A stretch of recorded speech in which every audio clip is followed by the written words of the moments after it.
Hi, it's Grandpa from Grammy Grandpa Read, and we have a fun book today. It's called Who Framed Roger Rabbit, as told by Roger.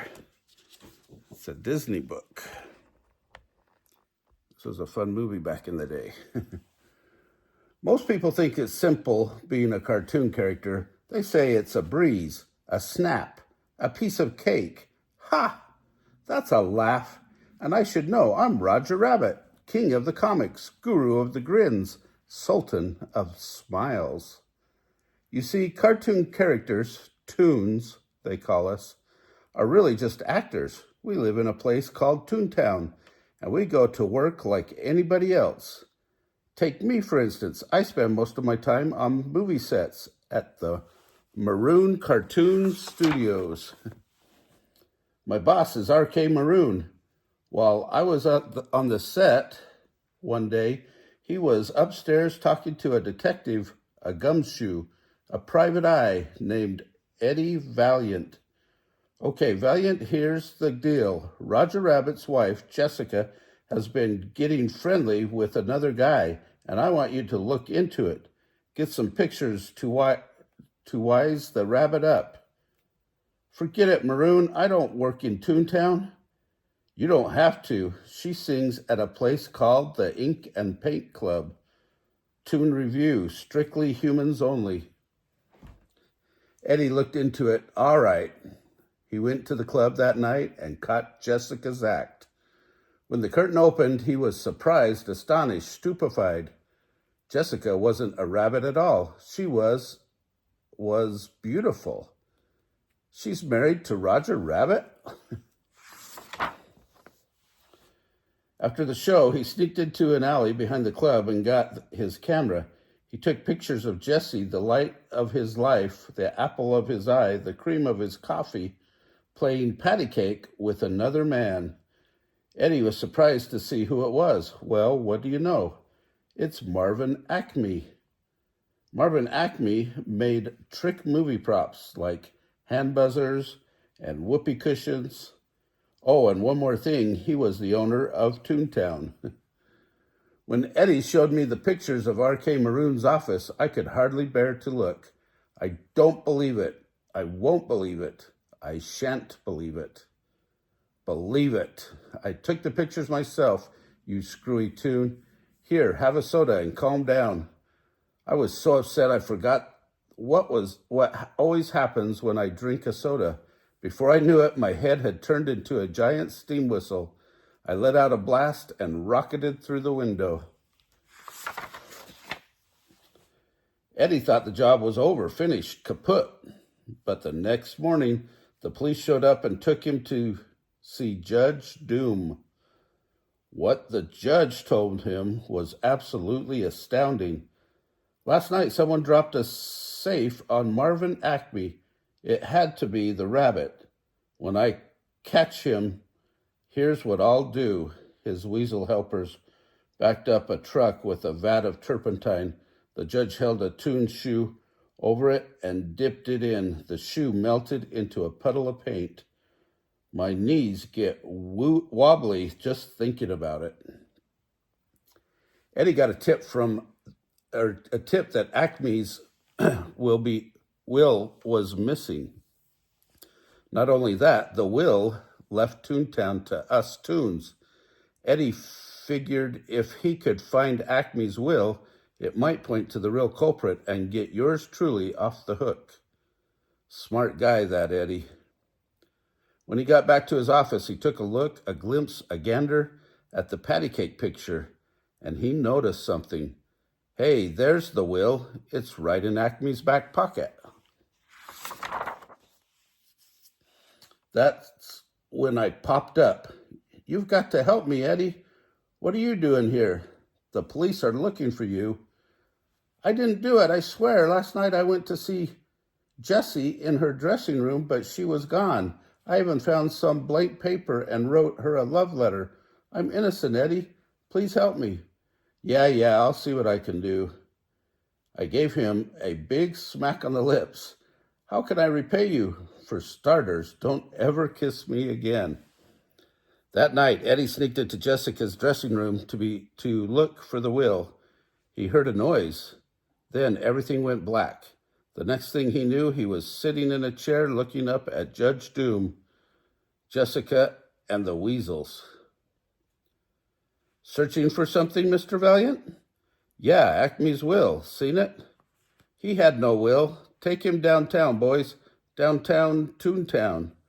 Eddie's face went pale. Oh no, not Toontown. The weasels got some paint cans and brushes and took Eddie into Toontown Tunnel. You know, Valiant, in Toontown we got a way of handling people who are pig-headed. A few minutes later, Eddie came shooting out of the tunnel. His head was painted in the shape of a toon pig. After Eddie scrubbed off the toon head, he found me in a restaurant entertaining the folks. He grabbed me by the ears and yanked me into the back room. I'm risking my neck and you're singing and dancing? Well, Eddie, my philosophy is if you don't have a sense of humor, you're better off dead. Just then, we heard a commotion out front. It was Judge Doom. I know the rabbit's here. This should bring him out. No tune can resist it. He knocked on the wall. Shave and a haircut? Finally, I couldn't stand it anymore. Okay, 2 bits. The judge held my trial right there. Roger Rabbit, you are guilty as charged. I sentence you to the dip. Oh no, the dip. My goose is cooked. My hash is slung. My fate is accomplished. What? That's when Eddie spoke up. Doesn't the prisoner get a last request? I think he wants a soda. I do? Yes, you do. He handed me the soda and I took a sip. Just like before, my head turned into a giant whistle and let out a blast. While everybody held their ears, Eddie and I ran outside and I spotted a pal of mine, Benny the cab. We hopped in, but Eddie couldn't figure out the controls. What do I do?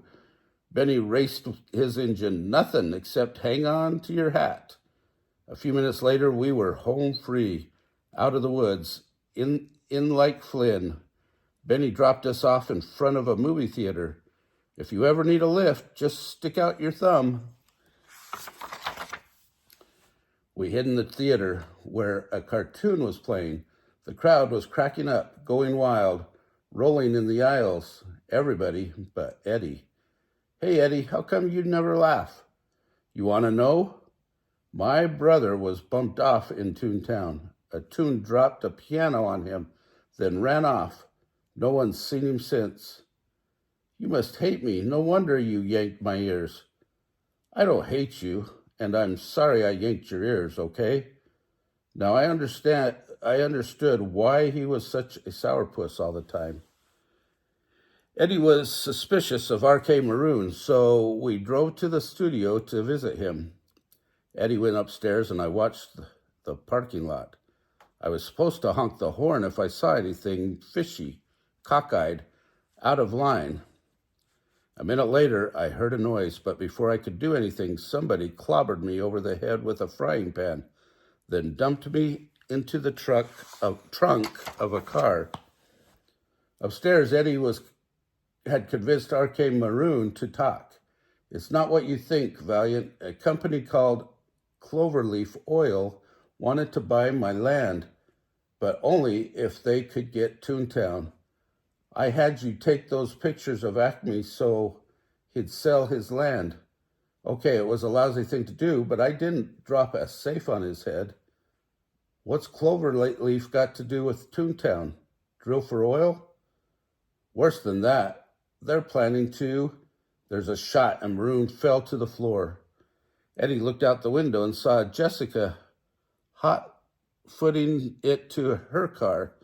He followed her to Toontown, where he found the car parked next to Acme's Gag Factory. The trunk popped open and yours truly peeked out.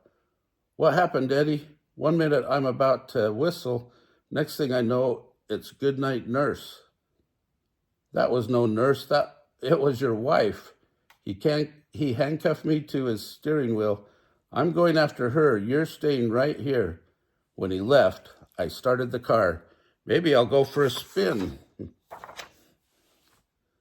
Eddie walked into the alley and saw a dark shape. Suddenly, Jessica's voice rang out. Look out, Eddie! He dove to the ground, and a bullet whizzed past his head. The dark figure ran off, holding a gun. It was Judge Doom. Jessica came up beside Eddie. I've been following him all night. He's the one who got R.K. Maroon.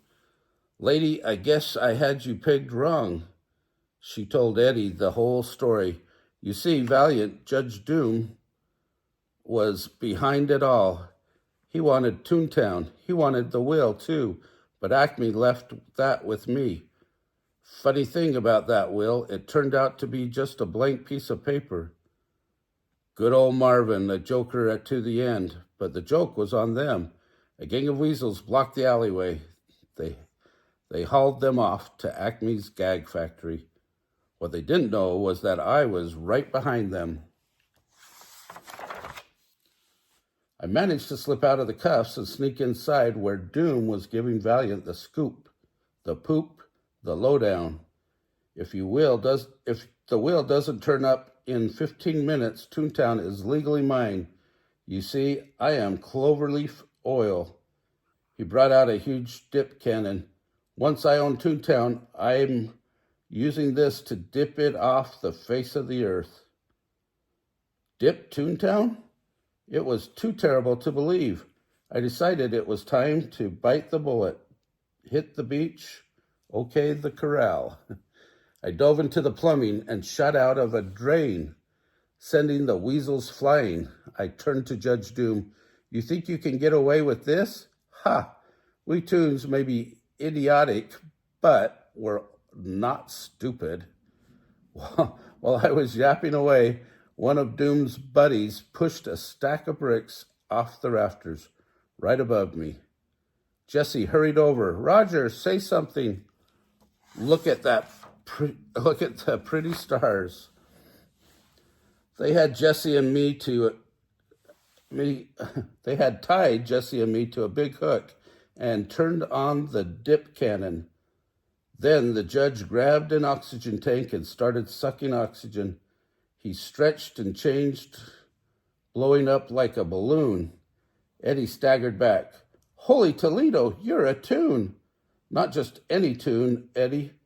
Recognize me? I dropped a piano on your brother, and now it's your turn. Doom turned his hand into a giant buzzsaw and started forward. As he did, Eddie grabbed the dip cannon and pointed it toward Judge Doom. A minute later, the judge was just a smear of paint. When Eddie untied us, Jessica gave me a hug, and I figured it was time to read her the love letter. Dear Jessie, I, Marvin Acme of sound mind and body. Hey, it's the will Acme wrote it with disappearing, reappearing ink, and now it's coming back. It was all there. Acme had left Toontown to us Toons. Afterwards, when we walked outside, the sun was just coming up over Toontown. I grinned. So, Eddie, you think you're going to keep your sense of humor? Does this answer your question? Eddie, can I ask you just one favor? Sure, kid, go ahead. Don't ever kiss me again. You must have kissed Roger Rabbit. Oh, that's funny. If you like that book, smash the like button down below. Give us a big thumbs up. Subscribe to our channel of Grammy and Grandpa Read. And watch the playlist for Disney and the playlist for rabbits. Have a great day.